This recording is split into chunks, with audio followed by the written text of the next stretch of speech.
Hello and welcome to the show. It's a little bit dark, but it's what we have to go with these days. So, today is the the review of all of the Hunger Games. No, not just the first film, not just the second film, I mean all four. So, spoiler warning, sort of now. Now, I'm just going to say this off the bat because people are going to be straight away going, he doesn't like them, he thinks they're bad. I don't think they're bad. I just think that some things in them need to be changed slightly so that they make sense. But these still, I'm not going to say they're completely bad. I always rate things out of 10, like I do on my website, so I'm going to do exactly the same thing here for you guys. So, the first film was The Hunger Games. And if you don't know what the Hunger Games are, look it up on the internet. And if you don't have access to the internet, I don't know how you're watching this. Which is pretty obvious. So, the first thing that I'll tell you right off the bat, straight away from the Hunger Games, is, well, the simple fact is it's Battle Royale. And if you've never seen Battle Royale, then, well, once again, you have not seen the internet. Battle Royale was I think it was a Korean film. I've got this written down, hang on a second. There we go. Japanese. A film about a bunch of high school kids are sent out and they have to kill each other. Panem's about the same. Panem's the place in the Earth world that they've got called Panem, which originally is full of 15 districts, and, well, these films got rid of 14 and 15 for some reason. I don't know why, because they're on the encyclopedia sites. I went on the encyclopedia sites. Encyclopedia sites. To find out. I basically went and had a history report of how many districts there were, what each one did, and why they were reasonable to the capital's developments, so that the capital could keep expanding and could keep logic dictating its leadership. Now, of course, the leadership of the capital, to me, still doesn't make any bloody sense. Because why put people into an arena, kids between the ages of 12 and 19, to whack each other with sticks until they die? That was the premise of book one. It's also the premise of film one, is to have your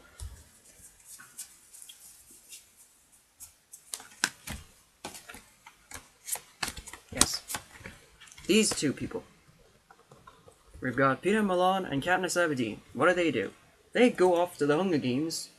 He disappears for a while and she's left on her own. She has a friend called Rue. Rue dies. And then they're back together again. And they start having a bit of a relationship with each other during the Hunger Games. And then they change the system and become enemies and get film 2. Catching Fire. Also, these are special edition cards that I got off a friend from a theatre group, worth quite a bit of money. And I'm using them for this because it's the only way I can show you guys sort of stuff. So that was the first spoilers, even though that wasn't really spoilers. Then we move on, so that's the first film. So the first film for me got a 9 out of 10, because some things didn't make much sense, but it still got a 9 out of 10 for a unique storyline of something that's been already done. But unique storyline. Aha! So, then we get Hunger Games. Catching Fire. Now, I understand the premise of having Catching Fire and the Mockingjay Hunger Games, but I think the first one kind of needed something else as well. It could have been Hunger Games, The Hunger Games. Wouldn't have mattered, just that'd be reasonable. It could have had another name. So, we get Catching Fire. A brilliant new piece of genre that is exactly the same movie as the first one, because it's essentially this. Oh yes. Over the years of doing the Hunger Games, 74 to be exact, that's how many there is at the end, so it's the 74th Hunger Game, or 73rd, or 72nd. 70 something, before 75, but in between 70 and 75, you have all of that time span where you've had people doing this for 75 years ish. And yeah, what are they doing? Oh, there's a quarter quell every 15 years or 25 years where they bring back tributes who have lived and they get them to fight again. And all of these tributes get sent back into the arena along with our main characters, Peter and Agnes. That's not right. And what happens? Well, exactly the same thing happens. It's a bloodbath where they're trying to kill each other again because there's people still trying to kill them. But it's actually Snow who's in charge of everything. Who's President Snow. I mean, I didn't really get his thing in the first one. I kind of got it more in the second one. And then more, you know, because obviously it's the Mockingjay, so you get more in that. But we'll get to those when we get to those, because I think his character was completely wasted. So much character development could have been used for other things, and it just wasn't. It wasn't put in. It was taken out. There was so much stuff you could have done with Snow that was wasted. Yeah, if I'm gonna read the books. So point your judgment. I haven't read the books, but I have read encyclopedias on the characters and the story plots of Panem and everything else. So I have done a bit of research into it. But yeah, in hindsight, I do think Snow was wasted slightly. I'll get more detail about that in a minute. So where was I? Oh yes, so we've got all these brilliant people. We've got Katniss, we've got Peter, we've got some guy called Fennec, who, to me, was a brilliant character. Spoiler notice, is a brilliant character. And, hang on a second, I need just 1 second. Alive.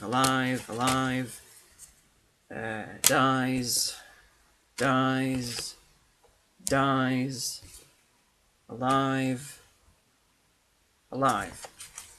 Okay, I just needed to do that. So, we have at the end of the movie, there we go. At the end of the movie, we have 5 people who are gonna be in Mockingjay, or literally parts of Mockingjay, because at the end, Peter and I can't remember her name. I think her name was Joanna, but I'm not really sure. Well, they get captured and taken to the capital, so they're gone. They're completely gone. They've moved on. They've disappeared. They've gone somewhere else on an expedition into the north. No, but they have disappeared, and so it is up to. I can't remember your name, but this guy, because I can't remember his name. I'll look this up after the review. I dropped him on the floor. Fennec and Katniss. And then we get into Mockingjay. Catching Fire. I give you an 8 out of 10. Because you did exactly the same as the first thing.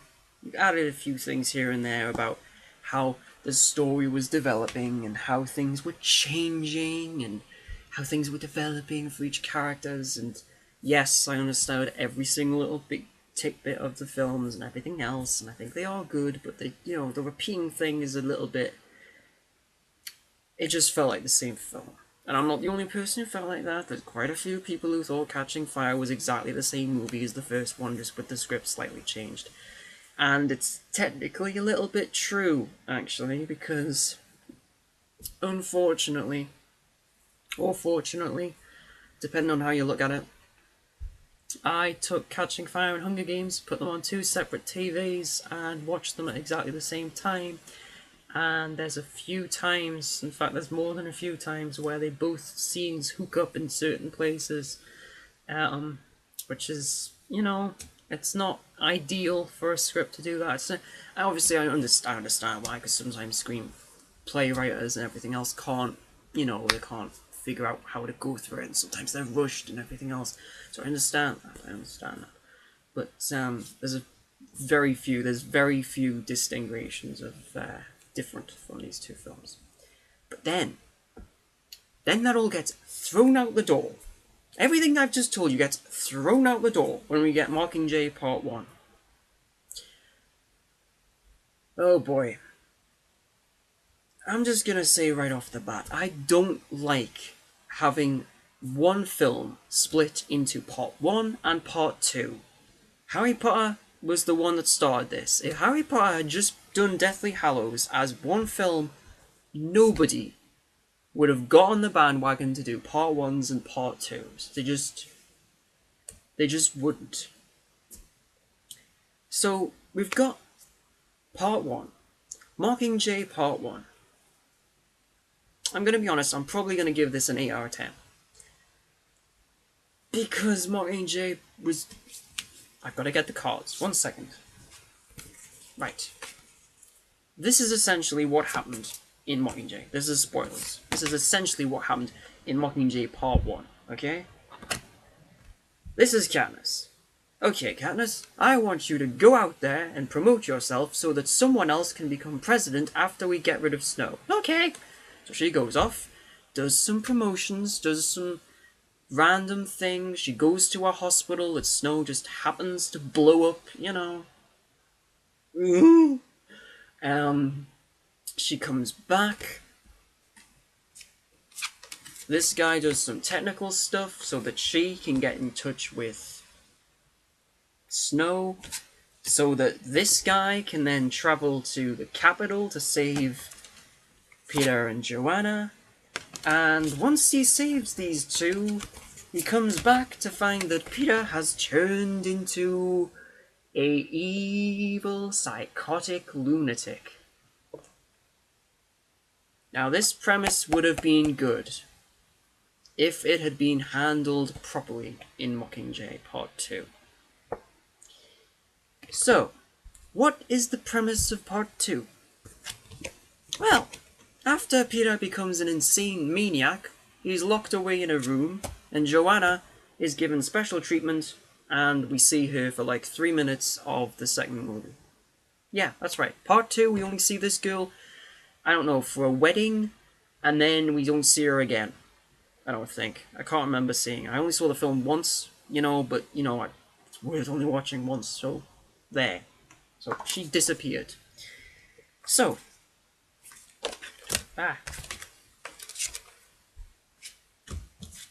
yes, so, Peter's an insane psychopathic maniac. So many things you could have done with that. So many different logs you could have done with that. So what's the story of Part 2? What's the story of Part 2? Well, the story of Part 2 is a simple one. Katniss, Peter, and Fennec, along with a bunch of other people, decide to go through all of the districts. Actually, they go to District 2. No surprise, they don't go through all the districts, they just go to District 2 and District 1 to get to the capital. That's it. And... no, not there. And all three of these people go! They march through, they travel through. And... there's just so much stuff that happens on their way to the capital. So, they get inside this city. They are traveling, and these three are my favourite characters. I've got to say that. Who are your favourite characters when it comes to Hunger Games? There's people who go, oh, I'm on Gale's side, or I'm on Peter's side, or I'm on Katniss's side. No. Forget Gale, okay? I know a lot of people like Gale. The guy who plays Gale is a brilliant actor. I like him a lot. The character, though, slightly underdeveloped. Because I guess in the books there might have been a more intricate story triangle with those three characters. My characters definitely are Katniss, Peter, and Fennec. And why Fennec? Because he's probably the most detailed male character in this. He's got more backstory than Peter, and he's got more backstory than Katniss, actually, which is really strange. You wouldn't think that. But if you read the encyclopedias on this guy, wow, he has got a lot of stuff in him. I mean, like, a lot of stuff. I mean, like, amazingly a lot of stuff. He's got the backstory of an envelope opener. I know that doesn't make any sense to people who don't know me, but you know what? It doesn't make any sense anyway. So yeah, Fennec is brilliant. Okay? So, those are my best three characters. So, Our best three characters, they travel through District 1.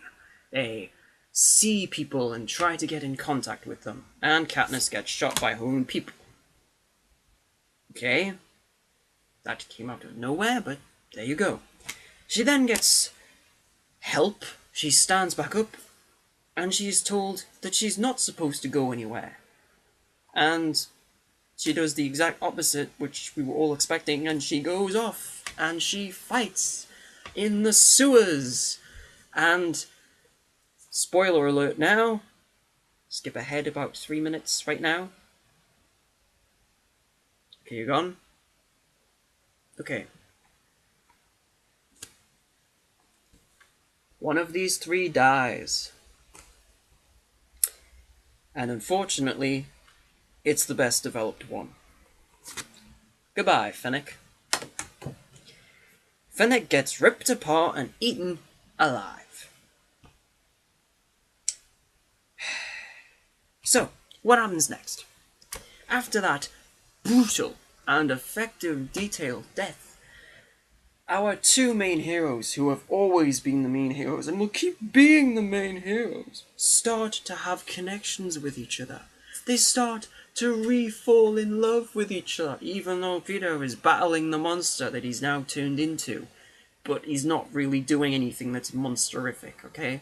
So these two finally decide that they're going to go into the capital. But they can't, because Peter doesn't want to go into the capital because he doesn't feel safe. So Peter disappears. He moves out. He just disappears. And Gale and Katniss don't have a card of Gale, so we'll just use this. So Gale and Katniss, they go into the capital and they move around inside a street. And all of a sudden it blows up. It blows up. The whole street blows up and Katniss's sister is killed. What? Yes, Katniss's sister. By the way, her volunteering now makes that completely irrelevant. The sacrifice that this girl made for her sister becomes irrelevant as soon as you kill her off. So what did you do, movie? You killed off the character, making her story irrelevant. Which means the Hunger Games didn't really need to happen. Catching Fire didn't really need to happen. Mockingjay didn't really need to happen. So, why kill off Prim? What was the point? If you kill off Prim, what was the point? That was always that's something I'm still concerned about, because I'm like watching these films going, wait a minute, did you just do that? And they're like, yeah, we just did that. Why did you do that? Why did you kill off Prim? What was the point? What was the point in all of the films if you kill off Prim? I don't understand that. I don't understand that. Now we get to the ending. This ending has just driven me nuts. Now, I'll put you over there. This ending. The ending of Mockingjay Part 2. I was hoping that Katniss was gonna shoot the woman. And she did. But there's always a but on that. Hoping that something's gonna happen isn't necessarily the same thing as wanting that to happen. I would have absolutely loved it, actually now, thinking about it, if she had actually shot Snow. Because if she had shot Snow, what would have happened? Because yes, you can get back behind the thing that the tribute thing would have kept going and she would have had the world open and she would have been the president of Panem. And it would have all started again. That's the thing that most people come out with. But she did the thing that everyone knew was going to happen. I knew. As soon as I saw Snow in that in that conservatory with the roses, I was like, oh God, don't you dare. Don't you dare, movie. And guess what, movie, you did? You went and did the most logical move you could have done. it was so easy to tell that he was going to say, I didn't drop those bombs.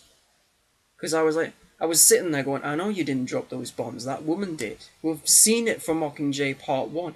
In Mockingjay Part 1, you can clearly tell this woman hates Katniss. You can clearly tell she doesn't care about anyone else except herself being president. Hence the promotions. So, yeah. Mockingjay Part 2 gets a 7 out of 10 from me. A 7 out of 10. That's the worst scoring film. And people have been coming up to me on the other website going, but when you do your review, you make doubly sure that you say that it's a brilliant film. I can't say that it's a brilliant film. I can't. They say, oh, Catching Fire is the worst one. Catching Fire is not the worst one. It's the most similar one, but it's not the worst one. You know, it's odd. Some people think that the last film of a series is sometimes the worst, and I'm like, yeah, it's not true. It's not true. How do we know it's not true? Well, because we've seen it. We've seen it in a variety of things. We've seen it in a variety of things. Lord of the Rings, Fellowship of the Ring, brilliant movie. If I had to review that, 10 out of 10. If I had to review that whole trilogy, it would be 10 out of 10. But I'm not. Okay, I'm reviewing Hunger Games. So, Hunger Games, The Hunger Games, because it is The Hunger Games, you can't have a subtitle, so it's The Hunger Games, Hunger Games. It's a good film. It's a good film. I can't deny that. It is a good film. If you're a fan of the thing, I would suggest, if you're not a fan, go and watch the first one. Go and watch the second one. Even though it's slightly repetitive, I still suggest watching all the films. I'm not suggesting that. If you have not seen the films, I think they're worth a watch. I just think there's some things that people overlook when they're really big fans of this thing. Because they're looking at it and there's just some things that just don't work. But I digress. There is a lot of things in this that do work. I have to say, some of the best acting I've seen in this in a long, long time. And not from the big actors, but from the small actors. And this is the big thing. Is Jennifer Lawrence a good actor? Is she a good actress? The answer to that is yes. Can she tell a story? Yes, she can. Can she portray the actress of the character performance that she is in the persona of Katniss Everdeen? Yes, she can. What is the film? The film is Hunger Games. And I give the full trilogy, this is my final score for the trilogy. I give the final trilogy, and this is really good. I give the final trilogy, the absolute final trilogy. The final trilogy. Final trilogy? What? Final trilogy? Right, sorry. The final verdict of the Hunger Games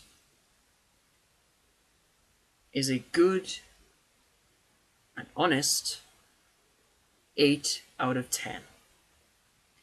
Because there are things that need to be changed. I know that in the future someone will come along and probably make a reboot of the Hunger Games, okay? But until that happens, 8 out of 10.